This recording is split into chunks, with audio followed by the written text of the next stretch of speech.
아멘. 은혜 찬송 감사합니다. 오늘 설립 25주년 기념 예배 딱 맞는 찬양으로 이렇게 불러주신 것 같습니다. 주님에 대한 사랑이 늘 넘치고 서로에 대한 사랑이 넘치는 우리 교회가 되기를 소원을 드립니다. 오늘도 주시는 말씀 가운데 또 복된 은혜가 있으시기를 바랍니다. 첫 사역지 가버나움에서 성공적인 사역을 하셨던 예수님은 수많은 무리들이 몰려옴에도 불구하고 그곳을 떠나서 온 갈릴리 전역으로 다니시면서 하나님의 나라를 전파하며 병든 자를 고치시고 귀신들을 쫓아내셨습니다. 오늘 본문은 그 가운데 있었던 한 나병 환자를 고치신 사건인데 실은 지난주 설교에서도 언급이 되었었죠.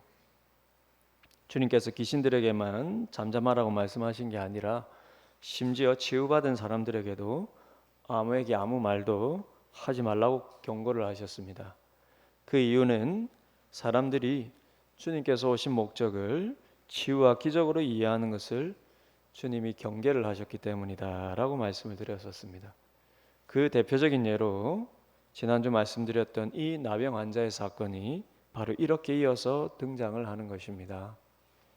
얼핏 보아도 그럼 이 이야기 속에서는 나병 환자의 간절함과 용기 그리고 그에 대한 주님의 자비와 긍휼의 위대하심이 드러납니다. 그러니 이 이야기 속에는 당연히 우리가 본받아야 할 신앙의 모습이 있겠죠. 그러나 동시에 앞서 살펴본 주님의 경고와 이를 무시한 그의 행동에서는 또한 우리가 경계해야 할 신앙의 모습도 있는 것입니다. 따라서 우리는 이 모든 면을 함께 살펴보고 균형 있게 이해할 수 있어야 하는 것이죠. 그래서 이런 관점으로 지금부터 이 사건을 구체적으로 한번 살펴보려고 합니다. 먼저 40절을 보시면요. 한 나병 환자가 예수께 와서 꿇어 엎드려 간구하였다고 말하고 있습니다. 이 말을 평범하게 보아서는 안 되는 이유가 지난주에도 살짝 말씀드렸듯이 당시 나병은 사람들로부터 그리고 사회적으로도 격리가 되도록 율법에 의해서 규정이 되었기 때문입니다. 대표적으로 레위기 13장 45절 46절을 보시면요. 이런 말씀이 있습니다. 나병 환자는 옷을 찢고 머리를 풀며 윗 입술을 가리고 외치기를 부정하다 부정하다 할 것이요 병 있는 날 동안은 늘 부정할 것이라. 그가 부정한즉 혼자 살되 진영 밖에서 살지니라.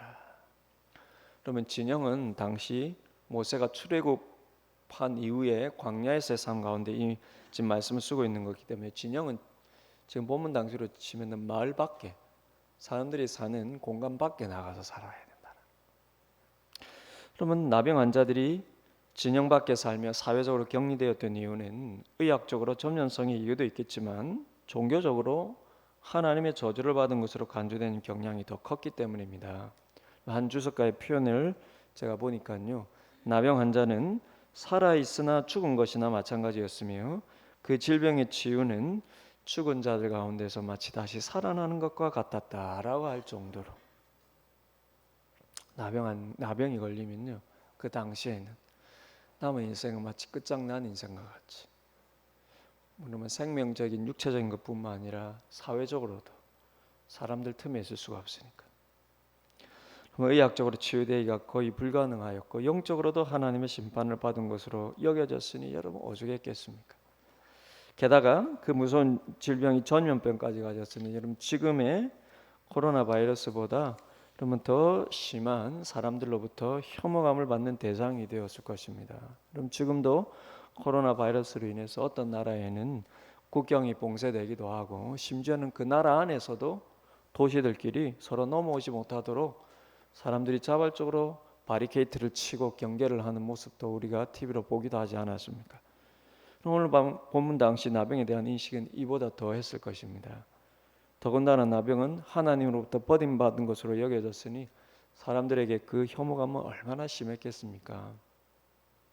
그런데 오늘 본문의 이 한 나병 환자는 사람들과 사회의 이런 혐오감에도 불구하고 더 나아가 진영 밖에 살며 대중 앞에 나타나서는 안 되는 율법을 어겨가면서 용기 있게 예수님께 와서는 꿇어 엎드렸다고 말하고 있습니다. 그럼 누가복음 17장 11절 이하를 보시면은요. 또 다른 나병 환자들에 대한 사건이 나오는데 거기서는 10명의 나병 환자에 관한 이야기가 나옵니다. 그럼 이후에 주님께서 예루살렘으로 가시기 위해 사마리아와 갈릴리 사이를 지나 한 마을로 들어가셨을 때 그 10명의 나병 환자 역시 소리를 지르는데 예수 선생님이여 우리를 불쌍히 여기소서 하고 큰 소리로 간청을 합니다. 그런데 오늘 본문의 나병 환자와 다른 점이 한 가지가 있는데 그들은 멀리 서서 소리를 질렀다 이렇게 기록되어 있어요. 그럼 왜 멀리 서서 소리를 지릅니까? 나병 환자는 말 안으로 들어가서는 안 되고 사람들 틈으로 들어와서는 더더욱 안 되기 때문입니다. 그래서 멀리 서서 즉 마을 밖에서 마을로 들어가신 예수님을 향해서 큰 소리로 불렀다라는 거예요. 예수님 우리를 불쌍히 여겨 주옵소서. 율법적으로 마을로 들어가서도 안 되고 사람들 틈으로 들어가서는 더더욱 안 되고 율법적으로 뿐만 아니라 사람들이 그 따가운 시선에요. 그들이 할 수 있는 것은 예수님에 대한 정보를 듣고요. 예수님 마을로 들어가는 것을 보면서 마을 밖에서 큰 소리로 우리를 불쌍히 여겨 주옵소서. 10명이 합심하여서 동시에 그렇게 외치고 있었다는 것입니다. 하지만 오늘 본문의 이 나병 환자는 예수님께 직접 왔다는 거예요. 그리고 예수님 앞에 꿇어 엎드렸다는 것입니다. 그럼 여러분 상상해 보십시오. 생각해 보면 지금 얼마나 많은 인파 속에서 이 일이 일어났겠습니까? 같은 사건을 기록하고 있는 누가복음 5장에서는 그냥 한 동네에서 일어난 일이라고만 말하고 있습니다. 하지만 마태복음 8장에서는 이때 상황을 조금 더 자세히 설명을 하는데 이렇게 말합니다. 예수께서 산에서 내려오시니 수많은 무리가 따르니라. 한 나병 환자가 나와 절하며 이르되. 그럼 수많은 무리가 예수님을 앞뒤로 따르며 예수님을 애워싸고 있을 때에 한 나병 환자가 멀리서 큰 소리로 외친 것이 아니라 겁도 없이 예수님 앞으로 나와서 무릎을 꿇어 엎드린 것입니다. 그러니 상상해 보십시오. 주변에 그 수많은 무리에게 어떤 일이 일어나겠습니까? 지금 여러분 코로나 바이러스에 걸린 한 사람이 코로나 바이러스 걸렸다고 하는데 다들 통나는데 여기 와 있다고 해보십시오. 그런 분 없으시죠? 난리가 나지 않겠습니까? 난리가 나지 않겠습니까? 이 이기적인 사람을 봤나? 욕할 뿐만 아니라 사실 우리도 다 지금 사회적으로 보면 다 나가야 됩니다. 여기서 예배하면 안 되죠. 그리고 우리 다 검사받아야 되는 것입니다. 그러나 이 나병 환자는 나병은 그 당시에 더 혐오감 있고 더 무서운 것이지 않습니까? 얼마나 난리가 아니었겠습니까? 좀 전까지만 해도 서로 예수님께 조금이라도 더 가까이 가기 위해서 얼마나 서로 밀치며 난리가 났겠습니까? 조금 더 예수님께 가려고 조금 더 예수님을 보기 위해서 조금 더 예수님을 만져보기 위해서 얼마나 난리가 났겠습니까? 그런데 지금 나병 환자가 떡하니 주님 앞에 나타났으니 순식간에 전염에 대한 무서움으로 그 나병 환자가 주님 주변에 싹 물러가지 않았겠습니까? 그리고 차마 가까이 다가가지는 못하고 서고 수근거리면서 나병 환자를 욕하고 저주하고 있는지도 몰라요. 당연히 그랬겠죠. 그럼 하나님의 율법을 이렇게 어겨가면서 이 저주받은 부정한 사람이 거룩한 무리 속으로 들어왔다고 얼마나 사람들이 지금 손가락질하면서 예수님에게 순식간에 버려져서 그렇게 여러분 저주스러운 눈초리로 보고 있겠습니까? 그런데 그때 놀라운 일이 일어난 거예요. 그때 놀라운 일이 일어났다는 것입니다. 그럼 41절인데요. 41절을 보십시오. 어떤 놀라운 일이 일어났습니까? 예수께서 불쌍히 여기사 손을 내밀어 그에게 대심히 이르시되 내가 원하노니 깨끗함을 받으라. 그리고 다음 42절을 보시면 즉각적으로 그 결과가 나오죠. 곧 나병이 그 사람에게서 떠나가고 깨끗해진지라. 놀라운 일이 일어난 것입니다. 무엇이 놀라운 일입니까? 나병이 나은 것입니까? 당시로서는 치료가 불가능한 그 나병이 나은 것이 얼마나 놀라운 일입니까? 그러나 그 광경을 지금 지켜보고 있던 주변의 그 수많은 무리가 목격한 진짜 놀라움이란 이런 게 아니에요. 그럼 어쩌면 당시 불치병이긴 하지만 나병이 나은 것은 그렇게나 놀라운 일이 아닌지도 모릅니다. 왜냐하면 그들이 지금 모인 이유는 예수님이 여러 불치에 병든 자들을 치유하시고 귀신들을 쫓아내신 것을 이미 소문으로 다 듣고 눈으로 이미 다 보았기 때문입니다. 그런 능력 행하심 때문에 그 기대로 그들이 모였는데요, 나병인들 그분께서 왜 못 고친다고 생각하겠습니까? 그럼 무엇이 이 대중들에게 놀라운 일입니까? 당시에는 보기 힘든 나병 환자의 이 용기도 놀랍고요, 경이로운 예수님의 치유의 능력도 놀랍지만 그런 것들보다 더 놀라운 일이란 게 있는데 그게 무엇일까요? 바로 주님께서 손을 내밀어 그 나병 환자의 몸에 대셨다는 것입니다. 이게 주변 사람들을 놀랍게 한 것입니다. 이것은 여러분 놀라움을 넘어서 실은 충격적인 일이에요. 이 유대인들의 입장에서 보면 왜 그렇겠습니까? 그럼 전염될까 봐 무서워서 모두가 피하는데 주님은 그것을 전혀 무서워하지 않고 그를 만져서 충격이었습니까? 단순히 그게 아닙니다. 그럼 당시 그것을 본 유대인들이 정말 충격적으로 여긴 것은요, 주님께서 율법을 어기고 계셨기 때문이라는 거예요. 레위기 5장의 율법에 의하면 레위기 5장의 율법에 의하면요, 부정한 것을 만진 자는 그 자도 부정하게 되는데, 심지어 부지 중에, 즉 자신도 모르고 부정한 것을 만진 자라 할지라도 그 만진 자의 몸이 함께 부정할 것이라고 레위기 5장에서 규정하고 있습니다. 알고 만졌든 모르고 만졌든 어쨌든 부정한 것을 만지며 그 부정한 것은 시체든지 아니면 이런 부정하다고 여긴 나병 환자의 몸이라든지 이런 것이죠. 그러면 그 사람도 부정하게 된다는 거예요. 그래서 엄격히 말하면 여러분, 유대인들이 나병 환자를 격리하는 것은 전염될까봐라는 것도 있지만 영적으로는 자신도 부정한 자가 될까봐 그게 더 두려운 거예요, 하나님 앞에서. 그러니 주님께서 나병 환자에게 손을, 그것도 부지 중이 아니라 의도적으로 내밀어 만지신 것은요, 충격 중에서도 충격이죠. 왜 충격입니까? 그렇게 되면 예수님도 부정한 자가 되는 것이고요, 더 나아가 자신들을 치유하시기 위해서 그 부정한 손으로 자신들을 만진다면 자신들도 부정하게 되기 때문입니다. 그러니 이게 안 심각합니까? 안 충격적인 겁니까? 예수님께 치유받으러 왔는데요, 주님이 이 나병 환자에게 손을 대버렸어요. 그러니 그 손으로 자기들을 만지면 자기도 부정하게 되는데요, 이게 유대인들에게 너무나 충격적입니다. 이 나병 환자가 율법을 어기고 사람들 사이로 들어온 것도 충격적이지만 이 저주받은 자를 고치기 위해서 그냥 말로만 해도 되지 않습니까? 그런 능력이 있으시지 않습니까? 말로만 해도 될 것을 주님께서 일부러 그의 몸에 손을 대시고 계시니 이게 얼마나 놀랍고 충격적인 것입니다.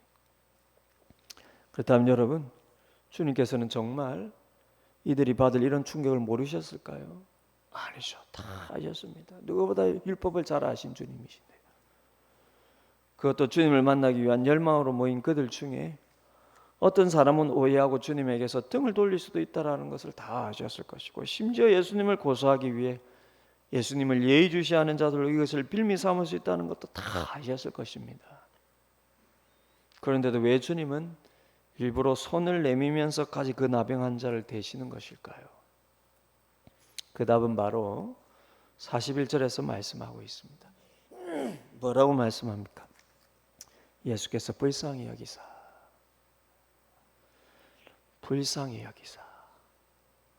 율법을 어기면서까지 주님 앞에 나올 수밖에 없었던 그 절박함의 나병 환자를 주님께서 외면치 않으시고 주님께서 불쌍히 여기셨기 때문이라는 것입니다. 얼마만큼 불쌍히 여기셨다는 것입니까? 율법을 어기고 사람들 틈으로 들어온 그의 민망함과 두려움까지 덮으시기 위해 주님 자신도 함께 율법을 어기실 정도로 그를 불쌍히 여기셨다는 것입니다. 지금 이게 우리의 감각으로는 잘 몰라요. 1세기 당시 유대인들에게는요, 이거는 정말로 있을 수 없는 놀라운 일이라는 것입니다. 주님께서 율법을 어기면서까지 여러 번 사람들 앞에 온 그 사람의 그 민망함과 두려움과 이후에 어떻게 될까, 여러분 계산도 하지 않고 나온 그의 큰 민망을 덮기 위해서 주님도 율법을 함께 어기면서까지 그를 보여주셨다는 거예요. 어쩌면 여러분 그 육체뿐만 아니라 그 마음도 보호하신 것이겠죠. 그러니 여러분들께서도 주님께 나오실 때 여러분 마음에 이런 담대함이 있으시기를 바랍니다. 주님은 여러분의 어떤 부끄러운 마음도, 사람들에게 손가락질 받을 만한 어떤 일에 대해서도 다 들어주실 마음과 힘이 있으신 분이십니다. 다르게 표현하면 주님은 그분의 자비와 긍휼을 바라며 겸손히 그분께 나오는 자기 백성이 어떤 문제나 처지도 전혀 부끄러워하지 않으신다는 것입니다. 여러분 마음에 아무도 내 마음 몰라줄 거야, 아무도 내 상황, 내 처지 이해해주지 못할 거야. 그럼 그런 것도, 그렇다 싶은 것도요, 그분이 여러분의 마음을 헤아리며 여러분의 심령을 안아주시고 여러분의 문제를 인도하시는 데는 아무 꺼리낌도 아무 어려움도 없으시다는 것입니다. 그럼 생각해보면 문제는 그분이 아니라 나 자신이에요. 문제는 그분이 아니라 나 자신입니다. 우리가 그분께 깊이 나오지 못하는 것은 그분이 나를 안 만나주시는 문제가 아니라 실은 나 자신이 내 마음 깊은 곳의 상처, 내 심령 깊은 곳의 억울함이나 두려운 문제를 그분께 가지고 나갈 용기가 없기 때문인지도 몰라요. 이 나병 환자가 주님을 만나는 데 필요한 것이 무엇이었습니까? 절대적인 용기와 주님에 대한 절대적인 신뢰입니다. 여러분, 제가 왜 지금 절대적이라는 말을 쓰냐면 그만큼 이 사람에게는 나병이라는 문제가 그의 삶과 인생에 절대적으로 발목 잡는 문제이기 때문이에요. 그러니 이 나병 환자가 주님을 만나는 데 있어서 지금 주님을 만나고 있는 이 수많은 무리의 사람들과는 다른 형편이죠. 다른 형편이죠. 이 수많은 사람들이 주님에 대한 이야기를 듣고 주님을 얼굴이라도 한번 볼까 하고 여러분 가볍게 나올 수도 있고요. 주님이 정말로 나에게도 문제가 있는데 이거 주님께 해결해 주실 수 있겠지 하고 주님 앞에 나아가는 거하고 전혀 다른 상황이죠. 이 나병 환자가 주님을 만나는 데 있어서는 절대적인 용기가 필요하다는 것입니다. 왜냐하면 그 나병이 그의 인생에 절대적일 만큼 너무나 큰 문제니까요. 그 문제가 주는 두려움을 뚫고 나가야 돼. 그래서 이 사람이 이 절대적인 문제를 들고 주님께 나올 때는요, 심리적으로는 그만큼 절대적인 용기와 절대적인 그분에 대한 신뢰가 필요하다는 것입니다. 내가 주님을 만나기 위해 그 수많은 사람들이 그 틈 속으로 지나가야 되는데 주님을 만나지도 못하고 사람들 앞에서 내쳐지는 건 아닐까? 주님에게 말도 걸지 못하고 사람들이 나를 쫓아내는 것은 아닐까? 그 두려움을 이겨야 되는 거죠. 사람들이 여러분 주님을 만나는 것, 이 사람이 주님을 만나는 것은 그만큼 다른 문제였다는 것입니다. 경험적으로요, 사람들이 나를 어떻게 볼까 하는 그 절대적인 공포와 두려움에서 오는 예수님도 나를 그렇게 보지 않을까? 이 사람만이 가지고 있는 이 절대적인 불안과 여러분 염려를 이기는 용기와 그분에 대한 신뢰가 있어야 그는 그분께 나아갈 수 있고 그분을 만날 수 있었다는 것입니다. 여러분들에게도 마찬가지입니다. 여러분이 매주일 예배 자리로 나와서 주님을 만난다는 것과 여러분이 여러분 마음 깊은 곳에 있는 두려움과 불안을 그분께 맡기며 여러분 심령 깊은 곳에서 주님을 인격적인 차원에서 대면하는 문제는 전혀 다른 차원의 문제입니다. 그것은 여러분 각자가 여러분 마음 은밀한 곳에 각각 가지고 있는 두려움과 불안을 그분께 들고 나올 수 있는 용기가 있어야만 그 문제를 만나주시는 그분의 은혜를 입을 수 있는 것입니다. 그럼 매주일마다 만나서 우리가 예배 자리에 갈 때 하나님을 만난다고 할 수 있습니다. 그러나 여러분들이 마음 깊은 곳에 있는 두려움과 억울함의 문제, 분노의 문제, 그럼 그거는 진짜 여러분들에게 절대적인 용기가 있어야 그 부분까지 깊이 하나님을 만나주시는 거예요. 하나님께서 주님께서 여러분을 그 깊은 곳에 있는 문제를 안 만나주시는 게 아니에요. 어쩌면 우리가 용기가 없어서 그것을 가지고 주님께 못 나아가는지도 모릅니다. 여러분 이 나병 환자의 경우도 여러분 단지 나병이라는 육체의 문제가 주님을 만나는 데 방해되는 요소가 아니에요. 당시 그 나병으로 인해 사람들과 사회에 너무나 차갑고 뼈아픈 시선과 그로 인해 자기도 모르게 자기 스스로도 자신을 저주스럽게 바라보는 그 마음 깊은 곳에 쌓인 두려움과 피곤 그리고 우울, 여러분, 그 많은 사람들의 시선 속에서 다시 한번 그 두려움과 비관과 우울을 크게 느끼는 상황으로 들어가야만 주님을 만날 수 있다라는 것입니다. 이 사람의 경우에 있어서. 그러니 이 사람에게는 절대적인 용기라고 말씀을 드리는 거예요. 그래서 여러분 40절을 다시 한번 보시면 40절을 다시 보시면 이 나병 환자가요, 그 수많은 무리 속으로 들어와서는 예수님 앞에 어떻게 했다고 합니까? 꿇어 엎드려 간구하여 이르렀다고 말씀을 합니다. 꿇어 엎드려 간구하여 말씀드렸다라는 거예요. 여기에 여러분 세 가지 동사가 나오는데, 꿇어 엎드리다, 간구하다, 말하다라는 세 가지 동사가 나오는데, 이 헬라 원문을 보면은요, 이 세 동사의 시제가 모두 어떤 의미를 가지고 있는데, 이 세 동사의 시제가 모두 같아요. 그 시제가 어떤 의미를 가지냐면 계속해서 그 동작을 하고 있다는 의미를 가지는 시제로 표현이 되어 있습니다. 계속해서 그랬다는 거예요. 즉 그 많은 사람들을 뚫고 예수님 앞에 와서는 계속해서 무릎을 꿇어 엎드려서 계속해서 간청을 하며 계속해서 그 말을 했다는 것입니다. 원하시면 저를 깨끗게 할 수 있나이다. 원하시면 저를 깨끗게 할 수 있나이다. 원하시면 저를 깨끗게 할 수 있나이다.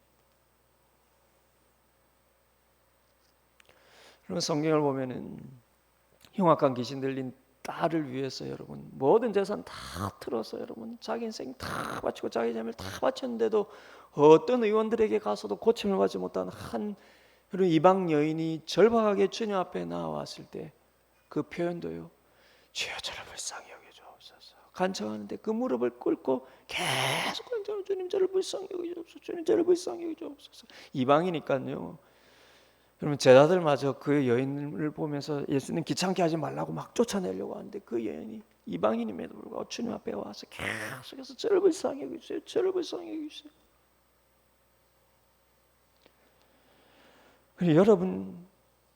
여러분들도요, 어떤 절박의 문제든 어떤 억울함의 문제든 마치 이 나병 환자가 사람들의 저주스러운 시선에도 불구하고 주님을 만나기 위해서 그의 마음속에 그 큰 두려움과 불안을 피하지 않고 직면하면서요, 얼마나 공포감이 들겠습니까? 이 사람들을 듣고 예수님 앞에 간다는 게 얼마나 큰 공포감이 있겠습니까? 그 행위 자체가 내가 그렇게 큰 경험적인 두려움과 불안, 지금까지 살면서 나병으로 살면서요, 한 번도 여러분 감히 시도할 수 없는 그 큰 불안과 두려움을 직면해야 되는데요, 그것을 직면하면서까지 담대히 그분께로 나와서 간절히 꿇어 엎드려 간청했듯이 여러분도 여러분 마음속 깊은 곳의 두려움을 이기시고, 여러분 어떤 문제든 나를 받아주시고 안아주실 주님에 대한 확신을 가지시고 주님께로 담대히 나아가시기를 바랍니다. 그러면 여러분을 위해 자기 목숨까지 내어주신 주님께서 여러분의 두렵고 그 절박한 마음과 몸과 삶에 손을 내밀어 만져주시지 않겠습니까? 그럼 따지고 보면은요, 질병의 치유보다 더 놀라운 기적, 주님으로 인해 내 마음 깊은 곳에 두려움을 비로소 직면하고 그것을 주님께 꺼내놓고 맡겨드리는, 그래서 그 두려움을 이기는 것이지 않겠습니까? 그럼 그것이 바로 새로운 인생이 되는 것이에요. 단순히 육체의 병이 낫는 것이 아니라, 단순히 외적인 기적이 일어나는 것이 아니라, 그 오랜 질병과 고통 속에 속박되어 있던 내 깊은 마음의 두려움과 억울함과 불안이에요. 사람들의 시선에 대한 낮은 자존감이에요. 우리가 주님을 제대로 만나면 실은 그것이 진짜 기적인 것입니다. 그 두려움들을 직면하면서 그 두려움을 극복할 수 있는 주님 주신 은혜가 뭡니까? 주님이 여러분 사람들이 다 회피하는 그 내 문제를 만나주시고 만져주시고 안아주시는 그 따뜻한 주님을 경험할 때 마음의 치유가 일어나고 육체의 치유가 일어나는 것이지 않겠습니까? 그렇게 주님 앞에 여러분들이 이런 담대함으로 나아가시고 그 담대함을 가지는 데 있어서 필요한 여러분 마음 깊은 곳에서의 두려움과 그런 빗장을 여러분 직면해야 될 문제가 있다면 그것을 내어 맡기면서까지 주님이 깊은 만져주심을 경험한 여러분들이 다 되시기를 바랍니다. 그리고 주님께서 율법을 어겨가면서 그에게 손을 내미신 데는 또 다른 한 가지 이유가 있습니다. 곧 율법의 참된 의미는 하나님의 사랑과 같이 이웃 동료들도 그렇게 긍휼히 여기고 사랑하는 것이기 때문입니다. 실은 주님께서 율법의 그 조항은 어기는 것처럼 보이지 몰라도요, 주님 율법을 만드신 분이신데요, 율법의 참된 의미가 무엇인지를 주님께서 보여주시는 것입니다. 주님은 여러분 이 나병 환자만을 불쌍히 여기신 것이 아니라 율법의 명시적인 조항에만 붙들려서요, 하나님께서 율법을 주신 근본적인 이유와 목적을 잃어버린 이 무리에게 대해서도 불쌍히 여기신 것입니다. 그래서 이절박한 영혼의 몸부림을 그저 불안하고 불편하게만 바라보는 그 수많은 무리에게 무엇이 참된 하나님의 마음과 뜻인지를 직접 보여주고 계시는 것입니다. 그러니 사랑하는 여러분, 여러분의 신앙도 마치 이 나병 환자의 경우처럼 저주받은 듯한 나의 삶을 친히 만져주시며 함께 저주받은 자리에 앉아주시는 주님의 이 깊은 사랑과 이 긍휼을 늘 경험하시는 신앙이 되시고요. 그러면서 동시에 이 나병 환자를 대하시는 주님의 모습처럼 여러분 남들에게 버림받은 소망 없는 인생을 그토록이나 불쌍히 여기시는 주님을 닮아가시면서 사랑과 긍휼로 하나님의 말씀을 참되게 이루어 가시는 여러분의 삶들이 다 되시기를 바랍니다. 여러분 주님을 경험한 만큼 여러분도 남들을 그렇게 대합니다. 여러분 주님을 어떻게 경험했느냐라는 만큼 여러분도 남들을 그렇게 대하는 것입니다. 여러분 마음 깊은 곳에 여러분 마음의 문제를 만져주시는 따뜻한 주님을 여러분 동시에 만나셔서 여러분도 다른 사람들을 그렇게 따뜻하게 대해주시기를 바랍니다. 여러분 이제는 이 사건 속에서 주님이 경계를 시키셨듯이 우리가 또 경계해야 할 신앙의 모습은 무엇인지 또한 동시에 살펴보기를 원합니다. 오늘 이 본문 사건에서 설교 초반에 언급드렸듯이 우리가 경계해야 할 신앙의 모습 또한 있는 거예요. 42절에 의하면 주님께서 내가 원하노니 깨끗함을 받으라고 말씀한 직후에 곧 그 나병이 떠나가고 깨끗해졌다고 말씀합니다. 그리고 다음 43절을 보면 또 주님께서 곧바로 그 치유 직후에 이 사람을 보내시며 두 가지를 엄히 경고하셨다라고 말씀합니다. 이게 곧바로 연속되어서 일어나는 일이에요. 그런데 이 두 가지 엄중한 명령을 주신 이후에 일어난 일을 보면 이 무서운 나병에서 치유받은 후에 이 사람에게 과연 무슨 일이 일어났는지를 상당히 궁금케 하는데요. 이는 곧 치유의 은혜에 대한 우리의 생각과 태도에 깊은 묵상을 던져준다는 것입니다. 그리고 이것은 우리가 하나님께 무엇을 바라야 하는지 참된 신앙의 방향에 대한 질문을 던져주고 있다는 것입니다. 여러분 그 두 가지 명령은 44절에서 말씀하시는 것과 같이 상과 아무에게 아무 말도 하지 말라는 것과 가서 그의 몸을 제사장에게 보이고 모세에게 명한 것을 드려 깨끗하게 되었음을 입증하라는 것입니다. 여러분 지금부터 이제 잘 들어보시기를 바라요. 여러분 나병의 치유는 제사장에게 확인을 받아야 했습니다. 율법적으로 사회적으로요. 그래서 감사의 제물을 가지고 제사장에게 가서 깨끗해진 몸을 보인 후에 깨끗함에 대한 선언을 확인을 받은 후에야 제물을 드리고 깨끗함을 얻을 수가 있었습니다. 그래야 다시 마을 사람에게로 돌아갈 수가 있었어요. 그래서 주님은 치유받은 자에게 율법 준수를 요구하신 것입니다. 그래야 사회적인 삶이 회복될 수 있으니까요. 그런데 문제는 이 치유에 대해서 상가 아무에게 아무 말도 하지 말라는 명령입니다. 실제 이 사람은 주님의 이 엄중한 명령을 전혀 아랑곳하지 않고 45절의 표현에 의하면 곧바로 나가서 이 일을 많이 전파하여 널리 퍼지게 하였다고 합니다. 단순히 너무 기뻐서 입조심이 잘 안 되었다는 의미가 아니라 아예 의도적으로 이 일을 많이 말하고 다니면서 일부러 이 일을 널리 퍼지게 하였다는 거예요. 여러분 왜 그랬을까요? 지금 치유받은 은혜에 보답하고자 힘을 다해 전도하고 있는 것일까요? 그럼 이게 전도라고 말한다면 주님께서는 왜 이 아름다운 일을 엄중하게 막으시는 것일까요? 같은 사건을 기록하고 있는 마태복음 8장에서는 주님께서 두 가지를 조심시키신 말씀으로 이야기를 종결을 합니다. 반면에 누가복음 5장의 기록에서는 그 말씀 다음에 이야기를 언급하는데 이 사람이 소문을 퍼뜨렸다는 언급은 없고 단지 그냥 일반적으로 주님의 소문이 더욱 퍼져서 수많은 사람들이 모여왔지만 주님은 한적한 곳으로 물러가서 기도하셨다라는 정도에서만 이야기를 그칩니다. 그런데 유독 오늘 마가의 기록에서만큼은 이 사람과 관련된 이야기로 이어진다는 것입니다. 즉 이 사람이 주님의 그 엄중한 경고를 무시하고 자신이 극적으로 치유받은 이 사건을 일부러 사람들에게 알리는데 그것도 일부러 많이 알려서 그 일이 널리 퍼지게 하였다는 것이죠.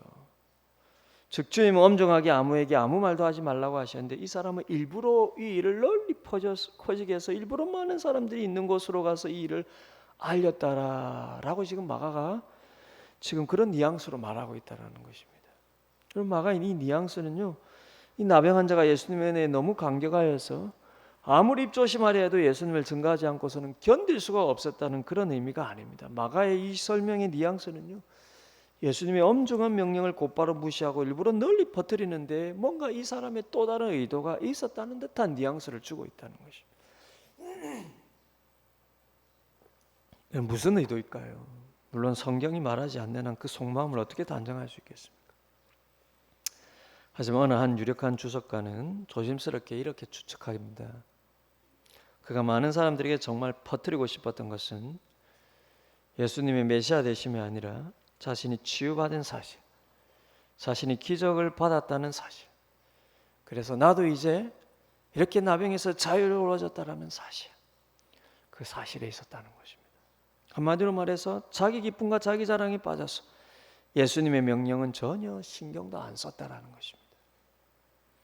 그래서 심지어 칼빈은요, 이 대목에서 이 사람의 믿음이 참 믿음인지 이 사람의 간구가 참 기도인지에 대한 의문까지 살짝 제기합니다.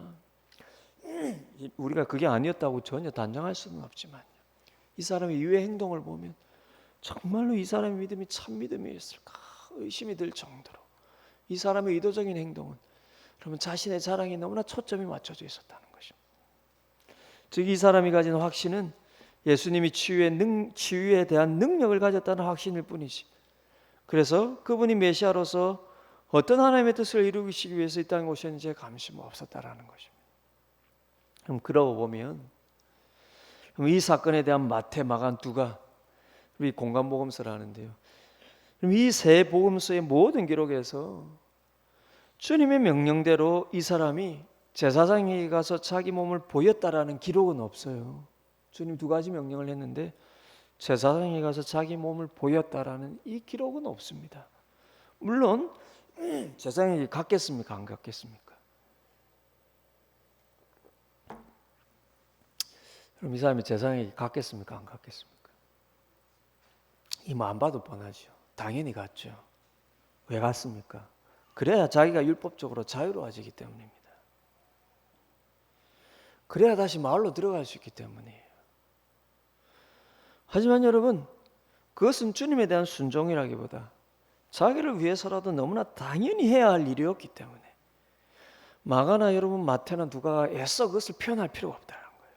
그런데 이것은 여러분 제사장에게 가서 자기 몸을 보이라고 한 주님의 이 말씀은 그대로 따른 것은 그 사람의 순종을 가늠할 수 있는 잣대는 전혀 될 수 없는 문제였다라는 겁니다. 그건 자기를 위해서라도 필요한 것이니까요. 그러나 세복음서의 기록은요, 이를 다 생략하고 그가 다른 한 행동을 한 것에 초점을 맞추고 있다는 거예요. 왜냐하면 이것이야말로 진정으로 그 놀라운 치유 이후에 그가 정말 순종의 사람이었는지를 보여주는 잣대가 될 수 있기 때문이라는 것입니다. 여러분 생각해 보십시오. 주님은 제사장에게 알리고 사람들에게는 말하지 말라고 하십니다. 그런데 왜 세 명의 복음서 저자가 제사장이 아닌 사람들에게 알리는 것에 초점을 맞추고 있습니까? 이 사람의 마음에는 주님에 대한 명령에 참된 순종에는 전혀 관심이 없었다라는 것입니다. 그래서 사람들에게 이 일을 열심히 퍼뜨렸다는 것에 초점을 맞추고 지금 기록하고 있다는 거예요. 이 사람의 마음엔 자신의 나음에 대한 자랑이 앞서 있었다는 것입니다. 주님에 대한 감사와 그로 인한 주님의 말씀에 대한 순종보다 사람들에게 자신의 나음을 자랑하고 싶은 마음이 가득했다는 것입니다. 이것은 우리에게 대단히 중요한 영적인 한 가지 사실을 알려줍니다. 그럼 많은 신자들은 흔히 주님께서 치유와 기적에 대한 능력이 있으심을 믿는 것을 주님에 대한 제대로 된 믿음, 좋은 믿음, 강한 믿음이라고 생각을 합니다. 그래서 치유와 기적이 일어나면 하나님께서도 자신의 믿음을 아주 뛰어난 믿음으로 인정해 주신 것으로 스스로 확정을 하고 또 그것을 사람들에게 은근히 혹은 대놓고 자랑을 합니다. 그러나 그것이 대단히 큰 착각이라는 거예요. 우리가 어떤 불치의 병의 문제든 어떤 세상적으로 해결하기 힘든 문제든 주님 앞에 나오는 데는 담대한 용기가 필요하고 그런 간절함으로 나와야 합니다. 그러나 그런 문제를 여러분 해결했다 해서 그것이 곧바로 내가 하나님 앞에 큰 믿음의 인정을 받은 것으로 착각해서는 안 된다는 거예요. 그럼 주님을 치유와 기적의 능력을 가진 분으로 믿는 것과 그분을 그리스도와 주님으로 믿는 것은 전혀 같지 않은 문제입니다. 그건 별개의 문제예요. 왜 똑같지 않습니까? 우선은 지난주에도 말씀드렸듯이 주님 스스로가 이것을 구분하고 계십니다. 그리스도께서 그리스도를 만나기 위해 오신 것과 오는 것과 치유와 기적을 받기 위해 주님께 오는 것을 주님 스스로 구분하고 계세요. 그럼 많은 분들이 이렇게 생각을 합니다. 여러분 주님께서 그렇게 구분했다 해서 주님께 나오는 그들을 치유 안 하셨습니까? 그러면 치유하시면서도 주님께서 구분하고 계신 거예요. 많은 분들이 이렇게 생각합니다. 목사님 목적이 좀 다르면 어떻습니까? 어쨌든 치유와 기적을 믿고 그것을 경험하면 더욱 주님을 잘 믿을 수 있지 않습니까? 그러나 여러분 믿는 목적이 다르면요, 그 믿음에 따른 삶의 추구와 결과도 달라지는 거예요.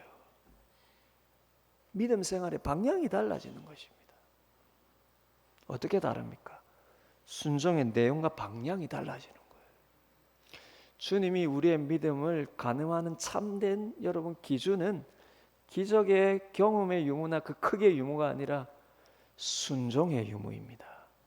순종의 크기입니다. 이 나병 환자는 자기가 믿고 용기 낸 대로 치유의 은혜를 받았습니다. 우리가 그걸 본받아야 해요. 그 두려움을 이겨야 됩니다. 그러나 그 다음은요.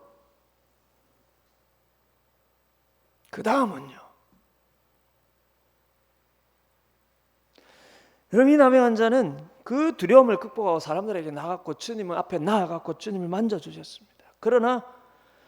그러고 여러분 치유의 은혜를 받았습니다. 그러나 주님의 말씀과 뜻에는 관심이 없어요. 그리고 그런 명령을 주신 이유에 대해서도 관심이 없어요. 그의 관심은 오직 자신이 믿은 대로 결과가 일어났다는 것과 그래서 그것을 자랑하고 싶은 마음에 자기가 원하는 대로 열심히 그 일을 간증하면서 많은 사람들에게 열정적으로 알리는 것입니다. 그는 아마 그것을 하나님의 영광을 위한 순종이라고 생각했을지 몰라요. 그러나 그것이 정작 주님에게는 얼마나 방해가 되는지에 대해서는 전혀 생각지 않고 자신이 순종이라고 생각하는 자기 열심의 그 일로 인해서 주님께서 드러내놓고 동네로 들어가실 수 없을 정도로 유대 종교 지도자들에게 경계를 받는 것에 대해서는 전혀 생각지 않고서 이 일로 인해서 수많은 사람들에게는 더욱 치유와 기적에 대한 목적으로 주님께 달려들도록 만듦으로 주님께서 이 땅에 오신 참된 목적을 참되게 전파하는 일에는 얼마나 방해가 되는지에 대해서는 전혀 생각지 않고서 무작정 자신이 생각하는 열심으로 자신의 경험에 하나님을 알리면서 마치 그것이 예수님께서 오신 목적인 것처럼 전파하려 하는 것입니다. 그리고 우리가 대단히 경계해야 되는 것입니다. 그럼 주님 당시에 놀라운 치유의 기적을 받은 사람들이 얼마나 많았습니까? 그러나 주님께서 모두를 칭찬하신 게 아니에요. 중요한 것은 그 다음입니다. 중요한 것은 그 다음이에요. 그럼 칼빈은 오늘 본문에 대한 결론으로 말하기를 정말 이 사람이 주님께 받은 그 큰 은혜에 감사를 표하고자 했다면 정말 그가 큰 용기를 내어서 주님 앞에 나왔을 때 그 몸과 마음까지 만져주시는 그 은혜를 정말로 그가 경험해서 그에 대한 감사를 표현하고자 했다면 순종보다 더 나은 방법이 없었다는 거예요. 순종보다 더 나은 방법이 없었다. 주님께서 아무에게도 아무 말도 하지 말라라는 게, 여러분 입 꼭 다물고 비밀처럼 그 일을 꼭 마음에 간직하고서 가족들에게도 알리지 말고 아무에게도, 이거 아니지요. 이거 아니지요. 그런 의미가 아니지요.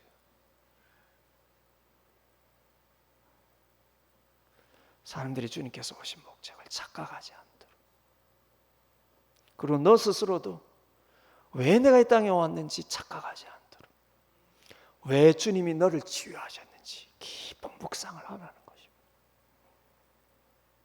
칼빈 이 말이 여러분 참 동의가 돼요. 정말로 그 은혜의 크기가 너무나 커서 감사하지 않고서는 어쩔 수 없이 정말 견딜 수가 없었다면 순종보다 더 나은 게 없다는 것, 말씀에 대한 순종보다 더 나은 게 없었다는 것입니다. 그리고 여러분 무절제한 열심을 낼수록 오히려 하나님의 뜻을 더 크게 거역하는 것이 될 수 있다는 것을 우리가 알아야 된다는 것입니다. 여러분 사랑하는 여러분, 주님은 어떤 기적도 베푸실 능력이 있으십니다. 그것을 믿어야 합니다. 그래서 이 나병 환자처럼 우리 마음의 두려움과 불안을 이기고 주님께로 담대히 나가는 용기가 필요합니다. 그러나 그 용기에는 목적이 있어야 한다는 것입니다. 그래야 그 용기로 주님을 경험한 후에도 주님과의 관계가 주님의 입장에서 건강해질 수 있는 것입니다. 그럼 무턱된 열심은 얼마나 위험합니까? 주님 가만히 있어 보세요.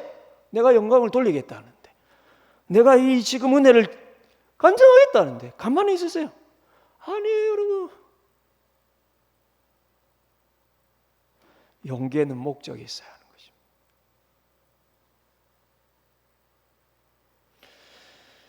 여러분 그래야 주님의 입장에서 주님과의 관계가 건강해질 수 있는 것입니다. 그래야 여러분의 이후의 삶도 주님의 입장에서 볼 수가 있는 것입니다. 그다음 그 용기의 목적이 무엇이라는 것입니까? 바로 순종이라는 것입니다.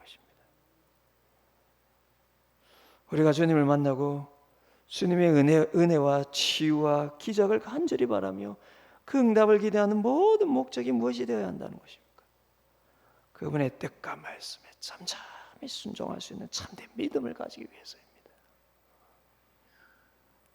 그러니 여러분 용기를 내어 주님께 나와 여러분 마음 깊은 곳에 간절함을 하나님께 큰 소리로 간청을 하십시오. 그러나 그 뒤에는 순종할 준비를 하시며 주님께 나아가셔야 하는 것입니다. 여러분 간절한 간청과 순종은 별개의 문제예요. 별개의 문제예요. 아이고 참, 여러분 간절히 간청해서 여러분이 원한 거 얻은 거 그게 꼴 순종입니까?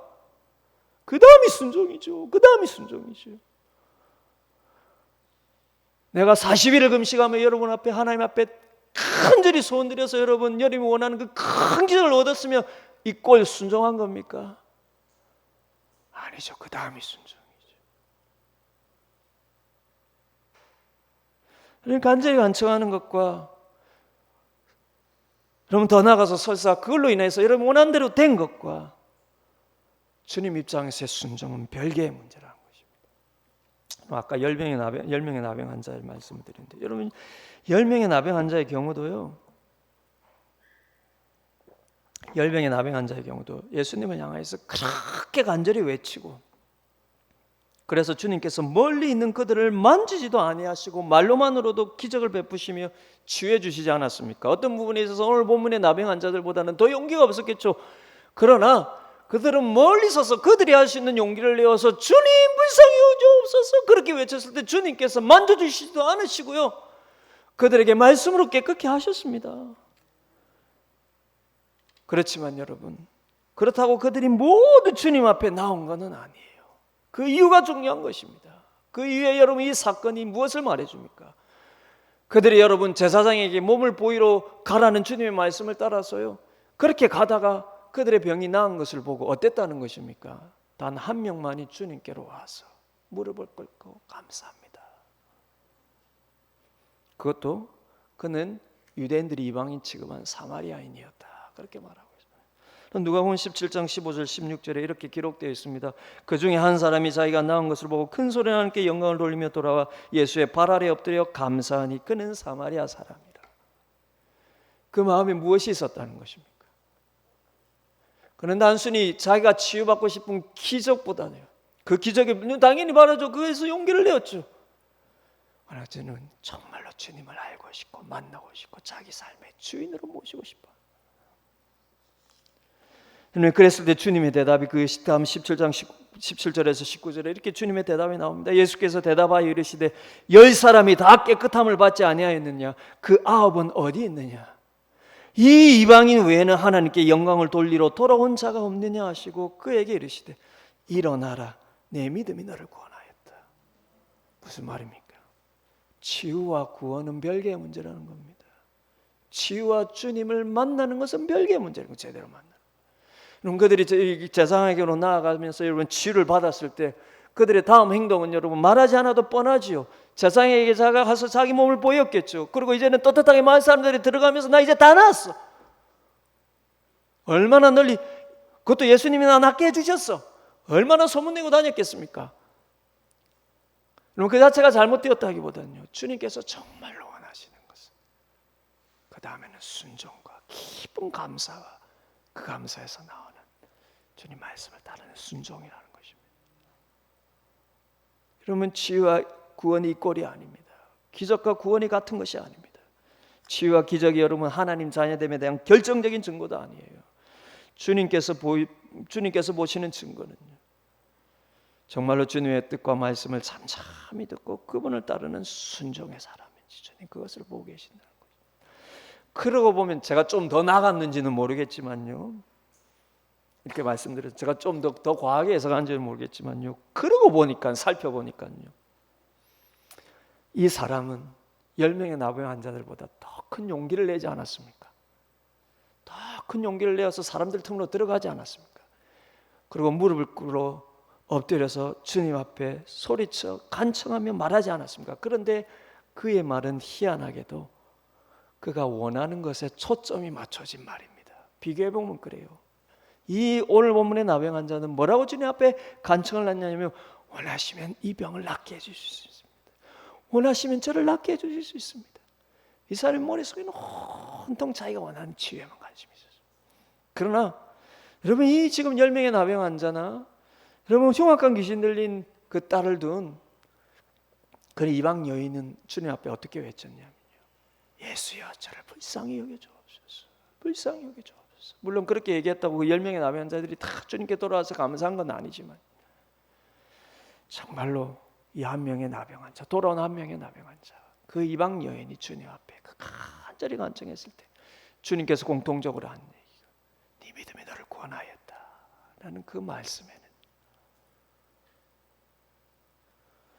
불쌍히 여겨달라는 그 말에 정말로 그들이 원한 주님께서 순종의 사람들로 여기시면서 네 믿음이 너를 구원하였다라고 말한 그럼 그 사람들의 공통적인 특징은 정말 주님을 제대로 만나고 주님을 내 인생의 주인으로 모시고 정말 순종의 사람이 되고자 하는 그 주님과의 관계를 그렇게 바르게 이해하는 열망이 있었다라는 것입니다. 그러니 사랑하는 여러분, 우리가 오늘 본문을 통하여서요, 그럼 이 나병 환자가 가진 그 담대함을 본받으면서요. 왜냐하면 이 나병 환자뿐만 아니라 주님께 나온 사람들은 여러분 기본적으로 다 이 담대함이 있었으니까 이 담대함을 우리가 본받으면서 어떤 문제라도 주님께 나오면서 다만 한 가지 이렇게 주님의 은혜를 우리가 잊고 난 다음에 우리는 어떤 사람이 되어야 할지에 대한 여러분 순종의 사람이 되고자 하는 여러분 그 깊은 갈망을 가지시고